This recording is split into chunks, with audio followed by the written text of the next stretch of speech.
Guys ఈరోజు నేను మీకు ఇంట్లో ఏ కాయగూరలు లేనప్పుడు ఏం వండాలనో తోచినప్పుడు ఈజీగా చేసుకోగలిగే ప్లెయిన్ కుస్కా చూపించబోతున్నాను. ఇది చాలా రుచిగా ఉంటుంది, అద్దిపోతుంది. దీని కాంబినేషన్గా ఏ కర్రీ అయినా తీసుకోవచ్చు. ఒకవేళ ఏ కర్రీ లేకుండా కూడా ఉత్త కుస్కానే తినేయచ్చు, అంత రుచిగా ఉంటుంది. దీనికి ముందుగా ఇట్లా వెడల్పుగా లోతుగా మందంగా ఉండే గిన్నె తీసుకొని దీంట్లోకి 2 టేబుల్ స్పూన్ల ఆయిల్, 1 టేబుల్ స్పూన్ నెయ్యి వేసుకొని 5-6 పచ్చిమిరపకాయలను నిలువుగా చీల్చుకున్నవి వేసుకొని ఈ పచ్చిమిరపకాయలు వేగేంత వరకు వేసుకోవాలి. తర్వాత ఒక పెద్దది ఉల్లిపాయ చిన్న ముక్కలుగా కట్ చేసుకున్నది వేసుకొని ఈ ఉల్లిపాయలు బాగా మెత్తబడేంత వరకు వేపుకోవాలి. ఈ ఉల్లిపాయలు మెత్తబడిన తర్వాత ఒకటి పెద్దది టమాటా వేసుకోవాలి. మీడియం సైజు అయితే 2 టమాటా ముక్కలు సన్నగా కట్ చేసుకున్న టమాటాలు, అలాగే కొంచెం కొత్తిమీర వేసుకొని ఈ టమాటా ముక్కలు మెత్తబడేంత వరకు వేపుకోవాలి. ఈ టమాటాలు కూడా మెత్తబడిన తర్వాత దీంట్లోకి 1 టేబుల్ స్పూను వెల్లుల్లి పేస్టు వేసుకోవాలి. అల్లం వెల్లుల్లి పేస్టు, జింజర్ గార్లిక్ పేస్టు. ఈ జింజర్ గార్లిక్ పేస్ట్ వేసుకున్న తర్వాత దీన్ని వేగనివ్వాలి.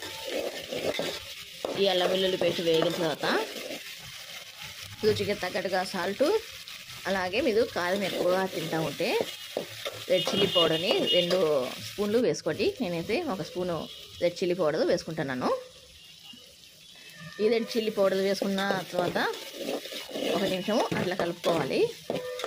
ఈ రెడ్ చిల్లీ పౌడర్ వేగిన తర్వాత దీంట్లోకి మనము ముందుగా గంట సేపు నానబెట్టుకున్న బాస్మతి రైస్ లేదా సోనా మసూరి కానీ, నేనైతే సోనా మసూరిని వేసుకుంటున్నాను.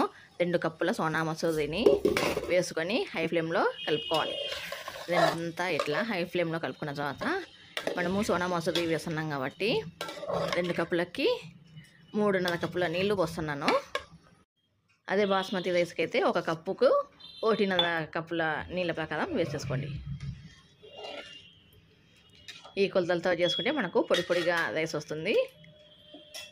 చూడడానికి తినడానికి చాలా బాగుంటుంది.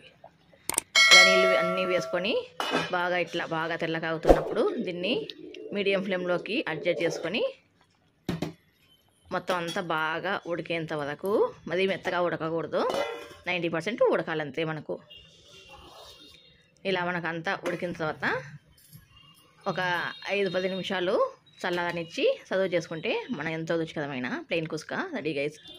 చూడండి గైస్ ఎంత బాగుందో, తినడానికి ఇంకా సూపర్గా ఉంటుంది గైస్, చాలా బాగుంటుంది.